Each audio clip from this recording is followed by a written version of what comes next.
રોહનના દાદા દાદીની પાર્ટીમાં. હા, રોહનને કેટલી મજા આવતી હશે અને એમના મમ્મી પપ્પા પણ કેટલા સારા કહેવાય.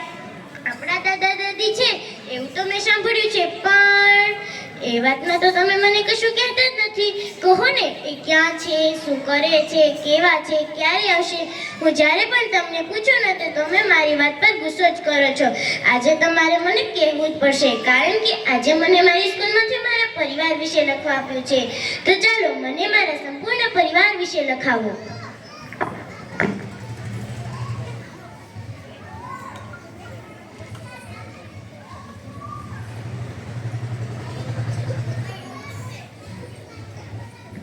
સૌથી પહેલા મને મારા દાદા દાદી વિશે બોલો. કેમ, શું થયું? તમે બંને એકબીજાને કેમ જુઓ છો? શું કહો છો? મારા દાદા દાદી વૃદ્ધાશ્રમમાં છે. વૃદ્ધાશ્રમમાં છે મારા દાદા દાદી? હા, એટલે જ તમે મને કશું કહેતા નતા. કેમ, તમે એમને વૃદ્ધાશ્રમમાં કેમ મૂકી આવ્યા? એ તમને નડતા હતા? દાદા દાદી અને મમ્મીનો ઝઘડો થતો હતો, એ તમને મારતા હતા, તો પછી શું તમે એમને વૃદ્ધાશ્રમમાં કેમ મૂકી આવ્યા? એ જૂના જમાનાના હતા એટલે? તો શું થયું? અમને તો અમારા દાદા દાદીનો પ્રેમ મળતો ને. તમે તો આનો પાયો જ ઉખાડી નાખ્યો. જાઓ, મારે તમારી હારે નથી બોલવું.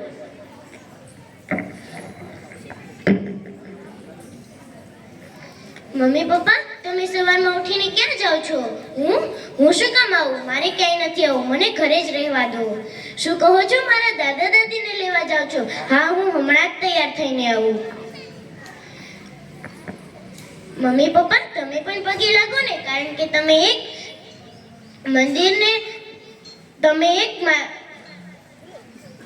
તમે એક જીવતા જાગતા ભગવાનને લેવા જાઓ છો. તો આ સાચું મંદિર તો આ જ કહેવાય ને. શું કહ્યું પપ્પા? આ મારા દાદા દાદી છે. વાવ, એ કેટલા સુંદર છે.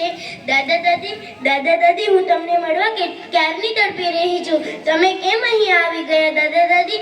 ચાલો, હું તમારી સાથે આજીવન રહેવા માંગુ છું. દાદા દાદી, ચલો મારી સાથે મારા ઘરે ચાલો. Thank you mummy, thank you પપ્પા. તમારે શું કહેવું છે?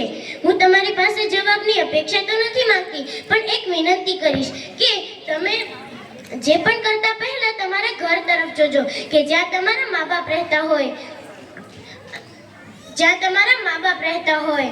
તો પ્લીઝ, તમે જ્યાં વૃદ્ધાશ્રમનું નામ સાંભળો ને, તો દીકરો બનીને નમજો, પતિ બનીને નહીં. હસતું.